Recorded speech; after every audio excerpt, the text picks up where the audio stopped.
வணக்கம். இன்றைக்கி நம்ம பார்க்க போகிற சமையல் என்னென்னு பார்த்திங்கன்னா, இரும்பு சத்து அதிகரிக்கிற மாதிரி கருவேப்பிலை தக்காளி சட்னி எப்படி செய்யலாங்கிறத பார்க்கலாம். இந்த சட்னி இட்லி, தோசை, சப்பாத்தி, சாதம் எல்லாத்துக்குமே அருமையாக இருக்கும். டேஸ்ட்டு சூப்பராக இருக்கும். ஸோ வாங்க இந்த அருமையான கருவேப்பிலை சட்னி எப்படி செய்யலாங்கிறத பார்க்கலாம். ஃபஸ்ட்டு ஒரு பேன் எடுத்துக்கலாம். இதில் வந்து ஒரு 4 டேபிள் ஸ்பூன் அளவுக்கு எண்ணெய் விட்டுக்கலாம். கருவேப்பிலை வறுக்கணும், அதுக்கப்புறம் வெங்காயம் தக்காளிலாம் வதக்கணும். அதனால் கொஞ்சம் எண்ணெய் விட்டுக்கலாம். எண்ணெய் நல்லா சூடானதும் மெஷரிங் கப்பில் 1 கப் அளவுக்கு கழுவி காய வச்ச கருவேப்பிலை சேர்த்துக்கலாம். கருவேப்பிலை சட்னி செய்யும்போது ரொம்ப இலை வந்து காஞ்சிருக்கக்கூடாது. காஞ்சிருந்துச்சுன்னா டேஸ்ட் வந்து மாறுபடும். இப்போ இதில் 2 டேபிள் ஸ்பூன் அளவுக்கு உளுந்து சேர்த்துக்கலாம். இதையும் சேர்த்து நல்லா வதக்கிக்கலாம். இப்போ இதில் 15 சின்ன வெங்காயம் சேர்த்துக்கலாம். 4 பல் பூண்டு சேர்த்துக்கலாம். அது கூடவே மீடியம் சைஸாக ஒரு பெரிய வெங்காயம் சேர்த்துக்கலாம். ஃபுல் அண்ட் ஃபுல் சின்ன வெங்காயம் சேர்க்குறனாலும் சேர்த்துக்கலாம், இல்லைன்னா நீங்கள் பெரிய வெங்காயம் சேர்க்குறனாலும் சேர்த்துக்கலாம். உங்களோட விருப்பம் தான். நான் வந்து 2 கலந்து சேர்த்துருக்கேன். இப்போ இதில் ஒரு 7 பச்சை மிளகாய் சேர்த்துக்கலாம்.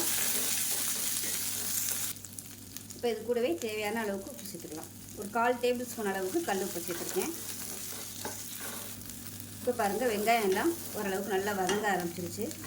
இதில் சும்மா ஒரு கைப்பிடி அளவுக்கு கொத்தமல்லி இலை சேர்த்துக்கலாம். மீடியம் சைஸாக 2 தக்காளி கட் பண்ணதை சேர்த்துக்கலாம். இதையும் சேர்த்து தக்காளி நல்லா மசிஞ்சு வர அளவுக்கு வதக்கி விட்டுக்கலாம். இப்போ இதில் சின்ன சுண்டக்காய் சைஸுக்கு புளி சேர்த்துக்கலாம். இப்போ பாருங்கள், தக்காளி நல்லா வதங்கிடுச்சு. இப்போ இதில் ஒரு 3 டேபிள் ஸ்பூன் அளவுக்கு துருவன தேங்காய் சேர்த்துக்கலாம். இது வந்து ஆப்ஷனல் தான்.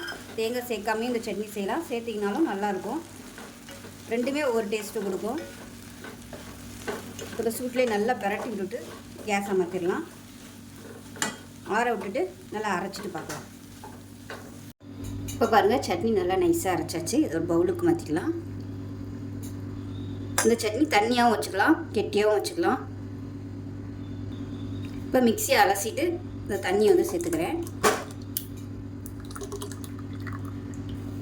இப்போ எப்பயும் போல் தாளிச்சிக்கலாம். கடுகு, உளுந்து, கருவேப்பிலை, பெருங்காயம் போட்டு தாளிச்சிருக்கேன். அப்படியே அந்த சட்னியில் கொட்டிடலாம்.